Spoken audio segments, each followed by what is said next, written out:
I've realized, like, as I'm getting older and a little bit more mature, it's like I be catching stuff way late. I be catching stuff like 2 months later. Why are you doing that? I just was like, something wrong with your face, baby? No. Let me help you. Let me I'm help. just saying, like, No. okay. It was something right here. You just... The funniest thing is that when you get married, it's like it's almost like a mirror gets put in front of you, and so exactly this whole like your whole life before marriage is like, oh, I can just do these things, and like people may say something, but you're like, okay, whatever. But then you get married, and it's like always there. Oh, wait a minute, always there. Whoa.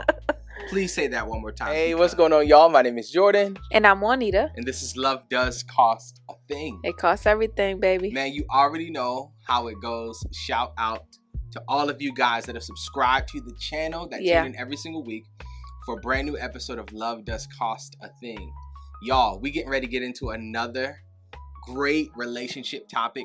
Juanita dropped a bomb a couple of weeks ago in talking about the different types of trust within your relationship.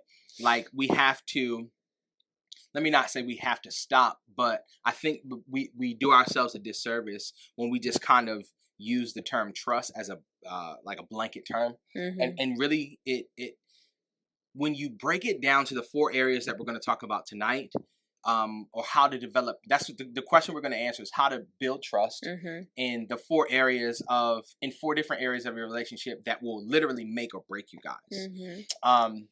So let's just define those 4 areas real quick.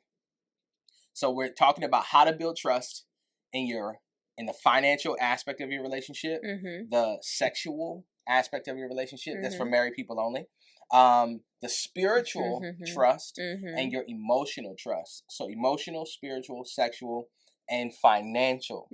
All right. Let's go. Let's get right into it. Let's speak to this real quick, Juanita. How would you say, okay, here's how I want to frame it. Because from the biblical worldview, the husband is the head of the household, okay? And we can talk another day about what that means and what that does not mean. But as how would you, what's a word to define like the wife's role? The helper. The helpmeet. When you are following someone's leadership, right? Ultimately, you are relinquishing a bit of, I guess, control. If that makes sense. Is that not a good word? I understand what you're saying. I don't know if I would use control, but I understand. I don't know. That's why I didn't give you. How would you describe it then? No, I think what you're saying is true. Like, if you are following someone, then you're not the one making like the decision, essentially. Like, you're trusting that person and the decision that they made, and you're following them. Well, okay. This is going to be a sticky conversation because people hate what this seems like. Firstly, I think we got to backtrack a little bit. The husband is the head of the household, and what that means is that he is responsible for what happens. He's the head manager. Okay? And so he doesn't make all the decisions by himself solely. It's not his way or the highway. It's not my way goes. That's not what the head of, that's a dictatorship. Okay? That is not Bible. And then also, secondly, let me say that submission within a biblical marriage is a mutual submission. The husband is still the head, but what that means is that he's responsible. Case in point, Adam and Eve ate the fruit, not the apple. It doesn't say apple. Ate the fruit, probably a fig. Another Bible study the other day. Ate the fruit, and when God approaches the couple, he addresses Adam first. Okay? Because Adam is responsible for the outcomes, the processes, the procedures, the results. Okay? Okay. So with that being said, knowing that your husband is responsible for what happens, right? That doesn't mean that you don't have a say in what happens. It doesn't mean that it's my way or the highway. But what it ultimately means is that whatever happens from it, your husband is held responsible first. And so there's a different level of caution that the husband has to have. Not to say that the wife doesn't have to have that, but ultimately the husband is held responsible first. I can already feel people taking their shoes off and throwing them at the camera. The point is, when it comes to being in a role in which you are not the head manager, right? You have to trust your manager. You have to trust your leader. You have to trust the one who you committed your life to follow. Okay? And so when it comes to that, let's say you are uncomfortable in an area, one of those 4 areas, financially, spiritually, emotionally, sexually. You're uncomfortable financially. How do you break down the walls of, I don't even know a good adjective, but how do you begin to start trusting your partner, your husband, financially when it comes to marriage, when it comes to submitting to his leadership?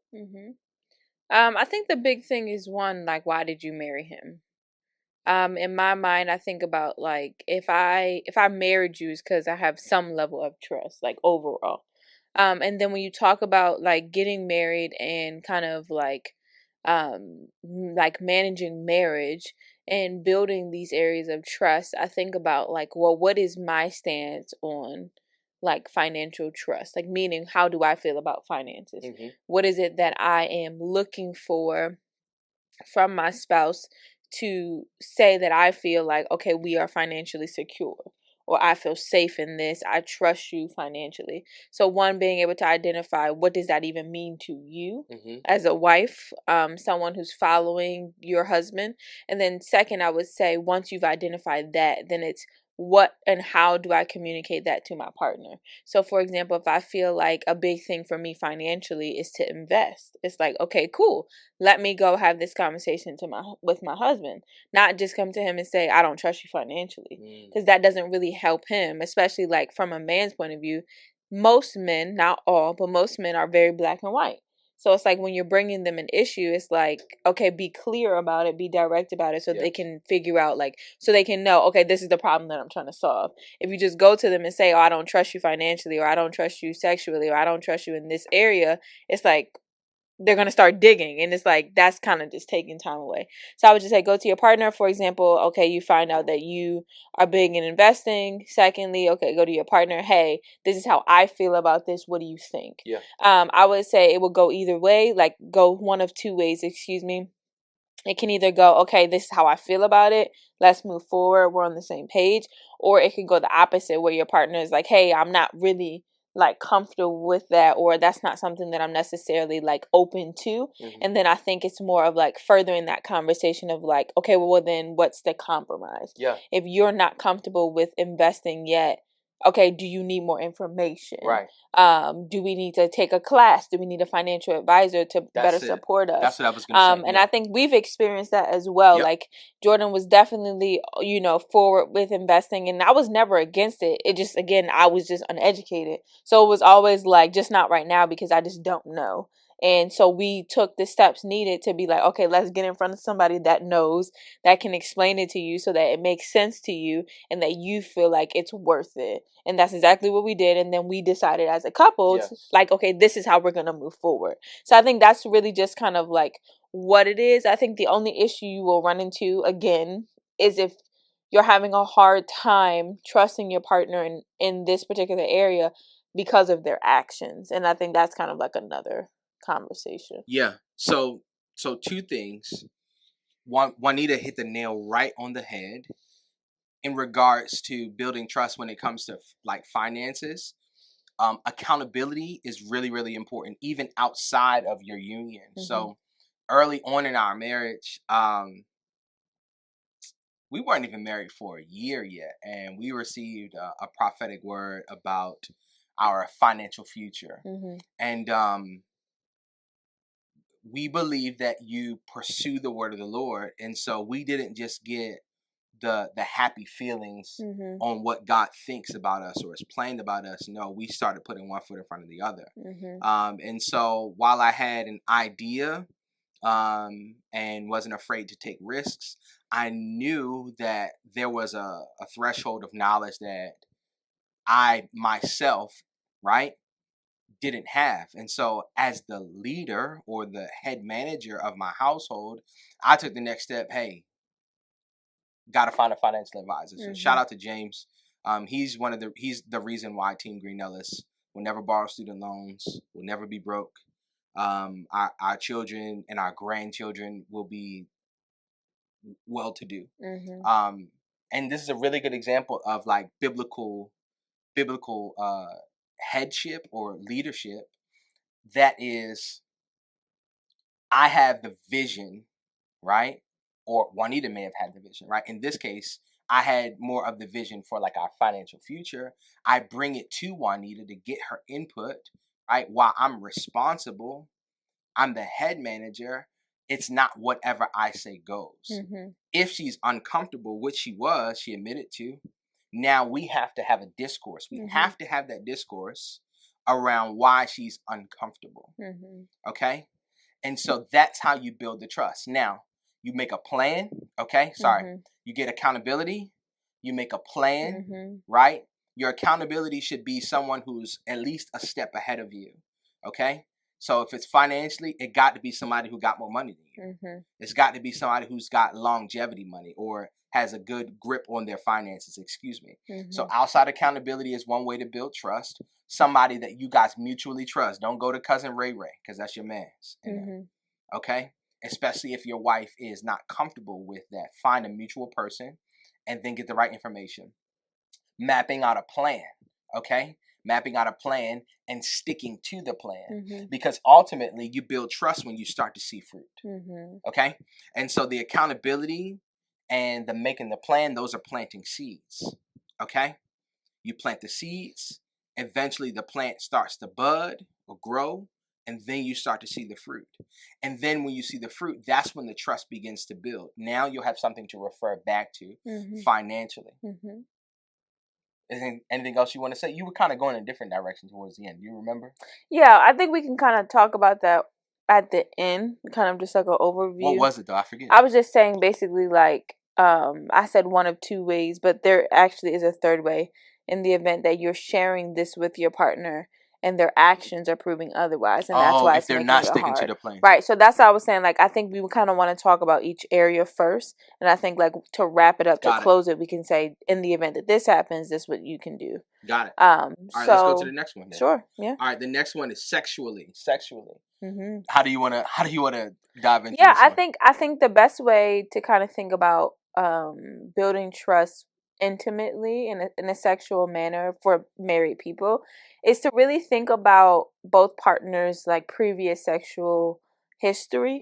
Not saying like you got to go in depth. I don't think that's really necessary unless that's what you two agree to. Sure. But I think it's more of like, what are your experiences? In our case, I was a virgin when I got married. My husband was different from me. And so I've had certain experiences in life, or he's had certain experiences in life that I didn't have. Right. And so for me, approaching intimacy was very different than the way that my husband approached intimacy. And so ultimately, I think when you are building trust, it's just a matter of like, what do you two agree upon? And so I distinctly remember having that conversation. I think that the process is the same. Think about your past. How do you respond to this particular area? What are your experiences in this particular area? Financially, emotionally, spiritually, like all of those things. And then what is it that you're going to share with your partner? How are you going to talk to your partner so that both of you agree? And so again, we've had experiences in all of these areas. And I just remember having a conversation with Jordan because I just felt inexperienced. I didn't know what to or how to experience certain things. And so we just had a conversation. And after we had the conversation, it was like, okay, great, let's try this, or let's do this, or let's explore this, whatever the case may be. And then it was like, oh, boom, now you have my trust, because it was like I brought up a concern to you, and instead of just brushing it off, or instead of saying like, you'll get over it, or like, you'll be fine, just keep trying. It's like, no, let's explore it. Like, and so I think that's like the biggest thing that you'll probably hear in every kind of area is that it was something that we two agreed upon. Like, it was a mutual understanding and something that we both felt comfortable. It wasn't just Juanita was comfortable or only Jordan was comfortable. Like, we had to talk about it so that we could figure out how did it work best for us. Yeah, and I think another aspect to explore, if there is friction in that area, as Juanita mentioned, but I kind of want to dig a little bit deeper. Sure. Talk about your sexual history. If it's nothing or if it's extensive, right? You don't have to go in great detail, but there may be some sexual trauma there, which could be a barrier. Or exposures that you should not have had. Right. That's my point. Yeah, that will alter your idea. Another thing too is like working in education and having counseled and mentored some people and hearing stories just through like reading and whatever, people sharing their testimony. A lot of times when people are exposed to sexual things too early, they don't really know what it is. They don't really know what they were introduced to, and it leads them down this rabbit hole of perverse sexual experiences. That's good, yeah. And that stuff doesn't just leave you. Right. That stuff doesn't just leave you. Especially not just because you got married. Yeah. Yeah. Marriage doesn't fix lust. It doesn't. Marriage doesn't fix lust. In fact, you may even have to exercise more self-control within your marriage. And so my encouragement in this area is to, if there's friction, both of you guys kind of just have to slow down a bit. Because in a marriage, I don't want this video to get flagged. Anyway, I'm just saying it's important. This aspect of your marriage is important. Yeah. I mean, so important to the degree that this is one of the reasons why people split up. Right? This is why one of the number one reasons why people, their marriages end in divorce is because of this aspect. Sex is not just a physical thing. I'm not trying to have the spiritual realm conversation, and we can, if you have questions, we can definitely go there. Okay, but sex is as much a spiritual encounter as it is a physical one. I'll wrap it up by saying this: sex is so important that God created your body with the nerve endings in those specific areas intentionally so that sex would be pleasurable, right? And so sex is intended to be pleasurable. It's also intended to procreate, right? But it's more, in my opinion, and again, we can look at the numbers. Every time you have sex, you're not having a baby. And so the one of the, if you want to play semantics, one of the most important, if not the most important aspects of it is the bonding that happens when you have sex with your wife or with your husband, right? Wife and husband, okay?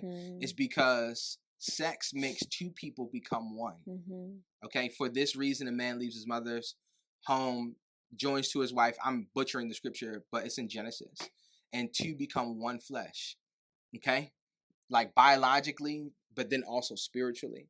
For the science folks, there's a hormone called oxytocin that is released when a mother holds her newborn baby for the first time. A father holds a newborn baby for the first time. It's called the bonding or the love hormone, okay? And the same thing happens when you have sex, okay? And so this is not just intended for babies. It's also intended to bind two people together.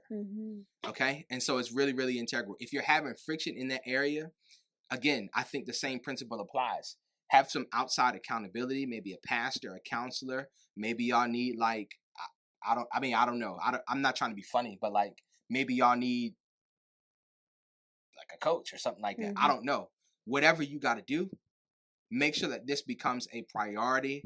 I think we need to just have a whole episode about sex. But if there is some trauma there, as uncomfortable as it may be for you, the person who's experienced it, your partner needs to know.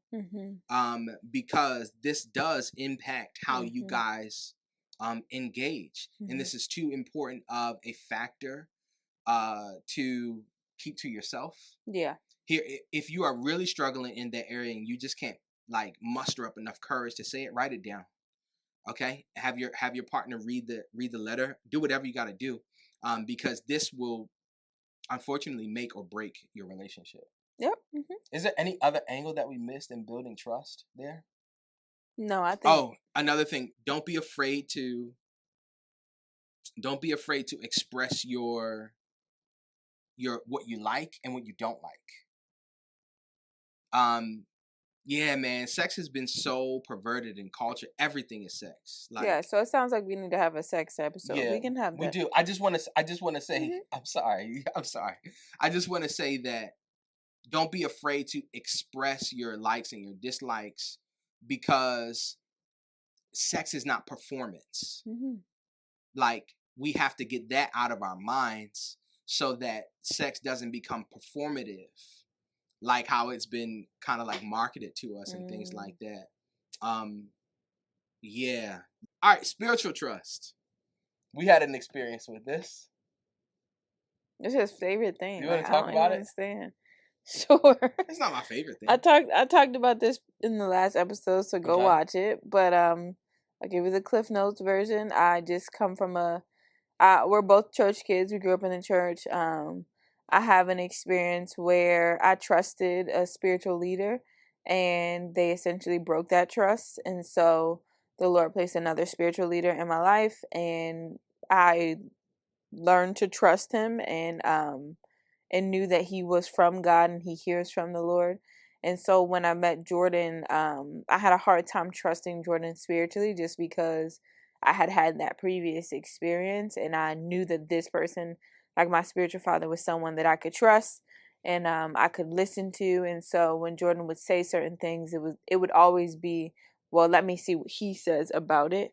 And we just had a few tough conversations, because Jordan was probably offended. I don't know if you're okay with me saying that. You're offended? Yeah. You're absolutely right. I think anybody would be offended. Yes, because I'm a man. But he was offended because, of course, he's saying something to me that he believes is the truth, and he believes he's hearing from the Lord. And I'm saying to him, okay, great, I'm still going to go ask this person. And so for me, I think what it took to start to trust my husband spiritually, I think it was more of like the work that I had to do more than like you. I don't think that you've ever made me feel by your actions that I couldn't trust you spiritually. I just think it was more of like allowing the Lord to heal me in that area. And so I started to just basically trust the Lord enough to trust my husband. And I tell women this all the time, like when you feel like you're struggling in any area of trust with your husband, like trust the Lord enough to trust him, because he's God's child. And so we're all flawed. We know that. But like when we trust the creator who creates our spouse, it's like, okay, then I can be fully in, because I know that God, you have him. And even if he gets a little bit out here, you going to pull him back in, if that makes sense. And so I just essentially like admitted it. Like I admitted how I felt about it, how I didn't feel like I trusted him, how I had that experience. I think a lot of times we don't think it's like power and like speaking those things. Like we try to just like act like it didn't happen, and it's like, no, like you need to talk about it, like it happened. And that's why, like, I don't know, I'm just like really honest with the Lord. So like I just be like, Lord, I have an attitude, like I don't like this. You know what I'm saying? Because I'm like, for me, when I get it out, it's like then I can be clear of it, and I can have like a sober mind and like hear what the Lord is saying about it. Yeah. And so I just kind of like confessed, like, and I was just like, this is not working, like I don't like it. This is my experience. I'm having a hard time. And just little by little, like it was definitely day by day. It wasn't like the very next day I started trusting him. It was literally just like, okay, like the Lord presented an opportunity. I'm going to like take the risk. Yeah. I'm going to believe in faith that like this is you. And it's not to say that, like, again, we're human. So like, it's not to say that my husband's never going to get something wrong when he says he's hearing from the Lord. It doesn't mean that, or me, right? It just means that like I give him that space to feel free enough to hear from the Lord and communicate that to me. Yeah.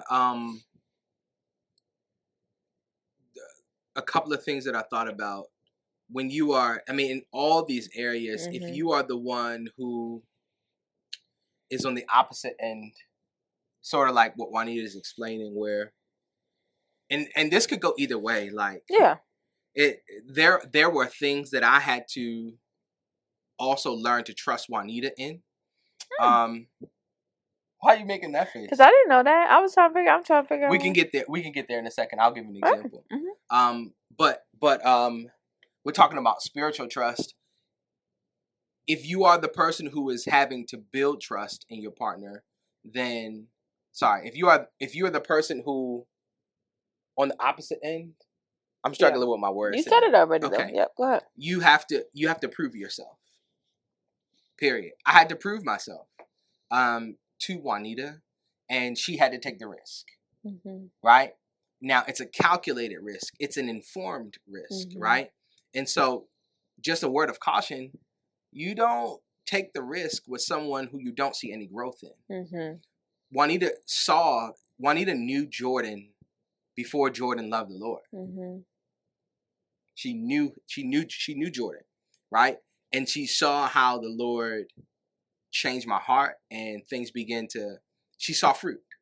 And so while it may not have been easy, she had reasonable proof to take the risk to trust me. This is all prior to us getting married, and I'm sure that it grew since then. But the point is, like, you have to be willing to prove yourself, right? But don't allow yourself to be held hostage, if that makes sense. Now, if you are proving yourself and the fruit is happening and you feel like you're being held hostage, then you just need to have another conversation. I think that having real, candid, respectful, tough conversations are integral to building trust, because it leaves no stone unturned. It doesn't leave any ambiguity. Like, you don't have to be confused about what I'm thinking or why I feel the way that I feel. It's like, no, like, I still am uneasy about trusting you spiritually because of X, Y, and Z, right? If for whatever reason you guys get to a point where you are hitting that consistent wall of, for example, like being held hostage and not building the trust, it's probably spiritual, and you need to be binding and loosing some stuff. Okay? It's probably a spiritual attack. And I'm not trying to spook you out, but if you're doing all the things right, you should see the result. It may be something else. It could be something generational. I don't know. Somebody just need to be fasting and praying or something like that. Did I miss something? Yeah, how you trusted me. Yeah. And let me.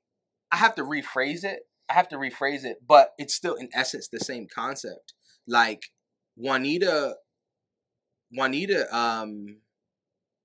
is full of faith. Like, for real. And I am too, but I'm just going to say it how I say it, and Juanita can clean it up. I feel like I have to work harder at it. And I'm full of faith. Like, I have tons of faith, but it's like Juanita faith never wavers. For real. Like, and it's not that I had to trust her in that, but it's like, she's like, for example, for my career, she's believing in me more than I'm believing in me. Does that make sense? Am I still in the ballpark, or did I just go somewhere else? No, you're right. Okay. So yeah, so that's one area I've realized, like, as I'm getting older and a little bit more mature, it's like, I be catching stuff way late. I be catching stuff like 2 months later. Why are you doing that? It's just like, something wrong with your face, baby? No. Let me help you. I'm just saying, like, no. Okay. It was something right here. You just... Stop. No, please. you did it. Come on, please, for real. You did it right. Come on, we tired. All of It's us. the truth, though. It's the truth, and so yeah, I just have to sometimes be reminded of, like, who my wife is for real. Oh, here's another example. Earlier on in our marriage, and this has nothing to do with Juanita, it has everything to do with me. I don't even know if I've articulated this to her, but she'll be okay. Whenever we would quarrel at the beginning of our relationship, right? Like, I would always kind of have an ego trip a little bit. A subtle ego trip. It was more so internal. And whenever Juanita disagreed with me, I had to recognize and kind of like control myself and say, like, bro, like, she's not against you. Like, this is your wife. She gave up her life for you. You know what I'm saying? And so I had to constantly be reminded, like, every question is not combative. Sometimes it's genuine curiosity. And so I had to remind myself to trust in the fact that this is coming from a pure place, if that makes sense. So that's one of the areas that I kind of had to trust Juanita in. And I don't think that it ever got too far where I was like, angry or anything like that. But just, how sometimes you have like an internal or just kind of like struggle or thought that maybe linger too long. And I'm just like, no, like, let me come against that thought because this is my wife, bro. Like, this is my wife. Like, bro, there are so many things that, like, the scripture of, and we're gonna go to the next one. The scripture of when a man finds a wife, he finds a good thing and obtains favor is so real. Like, my life, speaking for myself, like individually as a married man, incomprehensibly good, immeasurably good. Not because I'm good though, but because of my wife. And this is definitely a God ordained thing. Like, I'm sorry, I'm rambling a little bit, but there are just too many markers that have happened in our life that have been undeniably God. Mm-hmm. Like, for example, Juanita has a younger brother, 2 younger brothers. Mm-hmm. One of the youngest brother is 15 years younger than her. Mm-hmm. Same mom, mm-hmm. different dad. My mom mm-hmm. has a brother 15 years younger. Mm-hmm. Same mom, different dad. Mm-hmm. And their names are almost the exact same name except for one letter. Mm-hmm. Y'all probably thinking like, okay, Jordan, like, you're doing too much. Whatever. I have many examples like that. The point is, mm-hmm. I had to remember and I had to remind myself early on, like, bro, like, this is your wife. She gets it. You mm-hmm. don't get it, bro. You don't get it. You don't. So slow down with your bad self mm-hmm. and figure out how to say that differently. Okay. No, yeah. Anything else? No, I think that's good because I think what you just mentioned about being able to trust me, I think that goes into our last one of emotional trust. Yes. I think that falls right into that category. I think emotional trust is probably one of the hardest because it's ever evolving because yes. You're always experiencing like you're just experiencing different seasons of your life. And so in some seasons you may be more emotionally mature than others. Mm-hmm. In some seasons your emotional intelligence may be stronger than others. For example, if you're in a grieving season, yes. Clearly your emotions are different. Yeah. If you are in a this is for my women, if you're in a childbirthing kind of postpartum season, your emotions are different, literally. And so I think that this one is probably the hardest because it's so it's changing all the time. And so I think the best thing is to be flexible and to know, again, like, there are different seasons of different people's lives, but at the same time it's like you love somebody enough to also like respect them and hold them accountable. Yes. And I think that's the two pieces. Like, okay, I'm going to love you enough. I'm going to give you the grace to endure this season. But at the same time, like, you can't just emotionally throw up on me. Yeah. You can't just speak to me any kind of way. Yeah. Like, you can't just do whatever you want because you're experiencing this. And your partner should be able to hold you accountable in that way. And that's just something that I personally learned. So you can take it from me. I've always struggled, or I guess I would say I'm always learning and growing in that particular area. And again, it falls in the same process as everything else. Like, you think about how you learn to share your emotions growing up, and that plays a huge part in how you interact with your spouse. And so for me, I have a different experience than my husband, but we're both always progressing emotionally. So it's not like because I come from a single parent home and he comes from a 2-parent home, his life is better than mine. No, everybody learns emotions in a different way. Everybody learns how to express those emotions in a different way. And so the funniest thing is that when you get married, it's almost like a mirror gets put in front of you.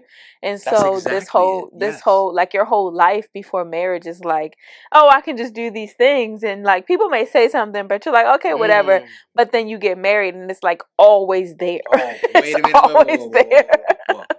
Please say that one more time, because that is a perfect image of what marriage is like and why people struggle, because they think they get a pass for being who you are. Yeah, I mean, and this could just be my experience, or maybe you guys are like me, imperfect, but like my whole life, and it doesn't mean that nobody ever told me I was wrong. Like, people told me I was wrong, but like when you get married, again, like your spouse is there and it's like holding up a mirror, and so you really get to see, and the Lord starts to reveal all of these things to you. But again, it's like he's so perfect because he's revealing it in such a safe space, right? Like with your spouse, the person that you're building life with. And so if you can't be a hot mess in front of that person, I don't know who you're supposed to be a hot mess in front of. And so it's very intentional on God's end to be able to always have that mirror up, because he wants you to continue evolving. He wants you to continue growing, to progress. And so emotionally, you just have to know that like you are in charge of your emotions. I tell my students this. So I tell my kids this, like your emotions, your body, they don't control you. You control it. And so you have to like get in the driver's seat. Jordan always says that, so I take that from my husband. You have to get in the driver's seat when it comes to your emotions, because I've heard this before, like just because you have these feelings or just because like you feel, it doesn't make them okay. It doesn't necessarily mean that they're right, and it doesn't give them the authority to operate any kind of way. I didn't hear that from nobody but Jesus, so there you go. But so like when you talk about that, it's like just because you have this emotion of like anger, it doesn't give you the right to just like do and say any kind of thing, like you have the right to tell your body like, yeah, I may feel this way and maybe this wasn't nice towards me, but like, no, you're gonna get yourself together, and that's why having Jesus is so important, because you get to submit those feelings to him. You get to sit in his presence, and he gets to you get to release that to him, so that you can actually see what he's doing in these situations. And so emotions are like being drunk, they're like being under the influence. And so it's so important to know that like when you are feeling these emotions, you have to give yourself a moment. You have to give your spouse a moment to be like, okay, let's take a step back, because I'm not really seeing this with a sober mind. I'm seeing this through the lens of the lens of anxiety. I'm seeing this through the lens of fear. I'm seeing this through the lens of frustration, or whatever the emotion is. And so like when you see it that way, your judgment is cloudy, and I'm a witness, right? And so it's important to kind of take that step back, to take that moment to like be like, okay, this is how I'm feeling, let me release this feeling, right? So like not holding on to it, not thinking that you have the right to hold on to it. I think that's the biggest disservice that we do to ourselves. Like, especially if someone has wronged us, we think like we have the right to kind of hold on to that emotion. And it's like, it don't even hurt the person. They don't even care. They're out there living their life, and you in here struggling. You hurt, you in pain. And the Lord's like, let it go. That's why we talk about this idea of forgiveness. Forgiveness is not for that person, it's for yourself. And so you have to learn how to forgive yourself and forgive other people from harming you and for hurting you, so that you can build your emotional intelligence. Yeah, really good. Practical steps, building trust. That mirror that Juanita talked about is integral. And the solution is you make up your mind to give your partner grace. Yeah. You resolve in your mind that your only decision after you are offended is to give them grace. You have the conversation, sure, right? But that still doesn't change what happened. You make it your decision, no matter what, to give them grace. Secondly, if you are the one who offended your partner emotionally, whatever it is, you broke the trust. To build the trust, you got to apologize. That's why we talked about languages of apology. Oh, the camera's still rolling. Okay. That's why we talked about languages of apology. And so you have to apologize in your partner's preferred language. Don't make it a joke, bro. Sis, don't say, oh, I was just playing. Oh, I was just on my cycle. No, you offended. You offended your husband. Bro, you offended your wife deeply. And this is the person who has committed their life to you. Make a decision to give grace no matter what. Apologize in your partner's preferred language. and then you take steps moving forward. Yeah. Make it your business not to make the same offense, because that's what breaks the trust again. Yes, they made a decision to give you grace no matter what, but it breaks the trust. It's like Groundhog Day, over and over and over. It's like you telling me you love me, but I don't see no chocolates and flowers and love letters, right? And so you have to make it a practice. No wangs, no wreath. Hallelujah. No glory to God. No pips. Hallelujah. Is that you talking or J3 talking? Is that you or J3 talking? No cold cut. Firstly, what? What is that called? A cold. No, you said you was clearing the back of your throat. You said cold cut. I don't understand. Give your partner grace. Your turn is coming, okay?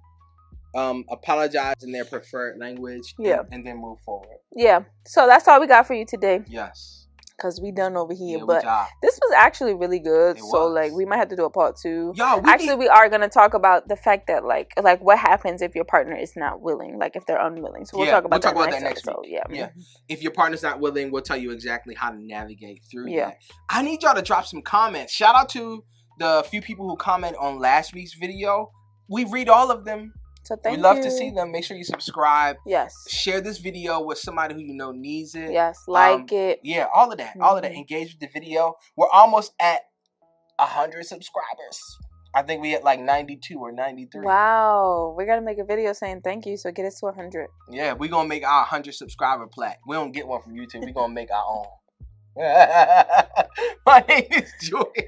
And I'm Juanita. And this is Love Does Cost a Thing, y'all. We'll catch you on the next one. Peace.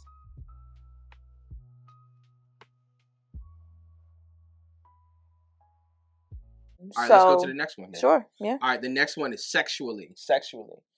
How do you wanna dive into? Yeah, I think the best way to kind of think about building trust intimately in a sexual manner for married people is to. I've realized, like, as I'm getting older and a little bit more mature, it's like I be catching stuff way late.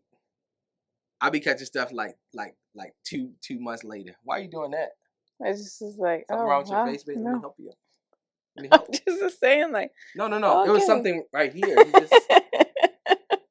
Stop. No, please. you did it. Come on, please, for real. You did it right here. Come on, we tired. All of it's us. the truth, though.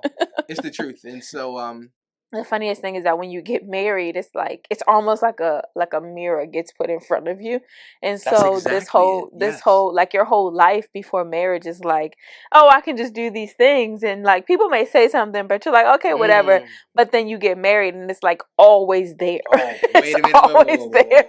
Whoa. Please say that one more time, because that is a perfect image of what marriage is like and why people struggle, because they think they get a pass for being who you are.